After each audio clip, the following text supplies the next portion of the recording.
Welcome back. Bengaluru ನಗರ DC ಕಚೇರಿ ಸಿಬ್ಬಂದಿ ಲಂಚ ಪಡೆದಂತ ಆರೋಪ ಕೇಳಿಬಂದಿತ್ತು. ಹೈಕೋರ್ಟ್ನಲ್ಲಿ ಕೇಸ್ ಸಂಬಂಧ ಅರ್ಜಿ ವಿಚಾರಣೆ ಆಗ್ತಾ ಇದೆ. ಭ್ರಷ್ಟಾಚಾರದ ಬಗ್ಗೆ ಹೈಕೋರ್ಟ್ ನ್ಯಾಯಮೂರ್ತಿಗಳು ತರಾಟೆಗೆ ತಗೊಂಡಿದ್ದಾರೆ.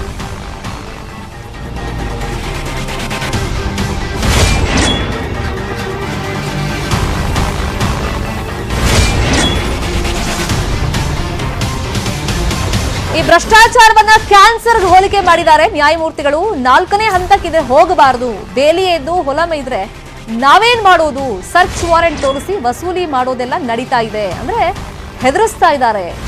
ನೀವು ಈ ತರ ದುಡ್ಡು ಕೊಟ್ಟಿಲ್ಲ, ನಾವು ಕೇಳಿದಷ್ಟು ಡಿಮ್ಯಾಂಡ್ ಮಾಡಿದಷ್ಟು ಅಂದ್ರೆ ಈ ಸರ್ಚ್ ವಾರೆಂಟ್ ತೋರಿಸೋದು, ನಿಮ್ಮ ಮೇಲೆ ರೇಡ್ ಮಾಡ್ತೀವಿ ಅನ್ನೋದು, ಅರೆಸ್ಟ್ ಮಾಡ್ತೀವಿ ಅನ್ನೋದು, ಇಂಥದ್ದೆಲ್ಲ ಹೆದರಿಸಿ ಬ್ಲ್ಯಾಕ್ ಮೇಲ್ ಮಾಡಿ ದುಡ್ಡು ಪಡೆಯೋದಾಗ್ತಾ ಇದೆ, ಲಂಚ ಪಡೆಯೋದಾಗ್ತಿದೆ. ರೆಡ್ ಹ್ಯಾಂಡ್ ಆಗಿ ಸಿಕ್ಕಿದ್ರು ಬಿ ರಿಪೋರ್ಟ್ ಹಾಕ್ತಿದ್ದಾರೆ.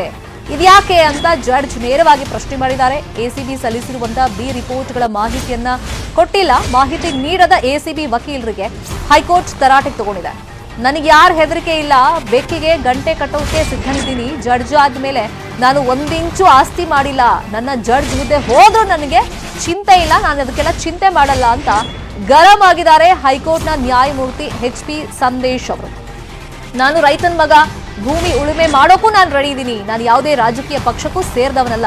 ವಿಟಮಿನ್ ಎಂ ಇದ್ರೆ ಎಲ್ಲರನ್ನೂ ರಕ್ಷಣೆ ಮಾಡ್ತೀರಿ. ಭ್ರಷ್ಟಾಚಾರದಲ್ಲಿ ರಾಜ್ಯವೇ ಹೊತ್ತಿ ಉರಿತಾ ಇದೆ. ಎಸಿಬಿ ಏನು ಮಾಡ್ತಾ ಇದೆ ಅಂತಾನು ಅವ್ರು ಪ್ರಶ್ನೆ ಮಾಡಿದ್ದಾರೆ. ಹೋಗಿ ರೇಡ್ ಮಾಡ್ತಾರೆ, ಆದ್ರೆ ಅದಾದ್ಮೇಲೆ ನೋಡಿದ್ರೆ ಬಿ ರಿಪೋರ್ಟ್ ಸಲ್ಲಿಕೆ ಮಾಡ್ಬಿಡ್ತಾರೆ. ಆದ್ರೆ ಎಸಿಬಿ ಪರ ವಕೀಲರು ಅದನ್ನ ಸಲ್ಲಿಕೆ ಮಾಡಿಲ್ಲ, ವರದಿಯನ್ನ ಕೋರ್ಟಿಗೆ ಕೊಟ್ಟಿಲ್ಲ. ಅದ್ರ ಬಗ್ಗೆನೂ ಕೂಡ ಪ್ರಸ್ತಾಪ ಮಾಡಿದ್ದಾರೆ ಜಡ್ಜ್. ಎಸಿಬಿ ವಿರುದ್ಧ ಹೈಕೋರ್ಟ್ ನ್ಯಾಯಮೂರ್ತಿಗಳು HP ಸಂದೇಶ್ ಅವರು ಗರಂ ಆದ್ರು.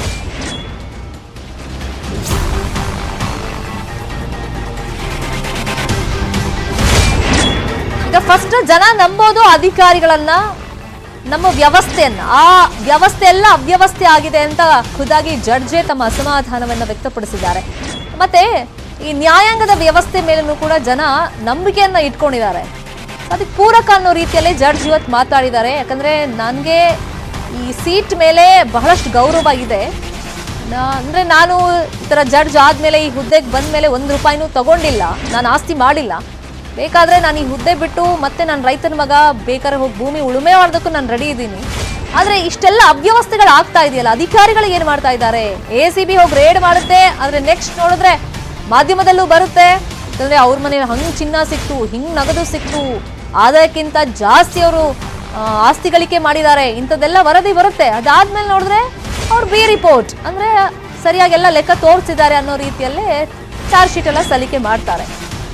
ಅದ್ರ ಬಗ್ಗೆ ಜಡ್ಜ್ ಇವತ್ತು ಗರಂ ಆದ್ರು. ನಗರ ಡಿಸಿ ಕಚೇರಿ ಅಂದ್ರೆ ಬೆಂಗಳೂರಲ್ಲೇ ಇದಾಗಿದ್ದು, ನಗರ ಡಿಸಿ ಕಚೇರಿ ಸಿಬ್ಬಂದಿ ಲಂಚ ಪಡೆದಿದ್ದಾರೆ ಅನ್ನೋ ಆರೋಪ ಸಂಬಂಧ ವಿಚಾರಣೆ ಆಗ್ತಾ ಇದ್ದಾಗ ನ್ಯಾಯಮೂರ್ತಿ HP ಸಂದೇಶ್ ಅವರು ಎಲ್ಲ ಪ್ರಶ್ನೆಗಳನ್ನ ಕೇಳಿ ಗರಂ ಆಗಿದ್ದಾರೆ.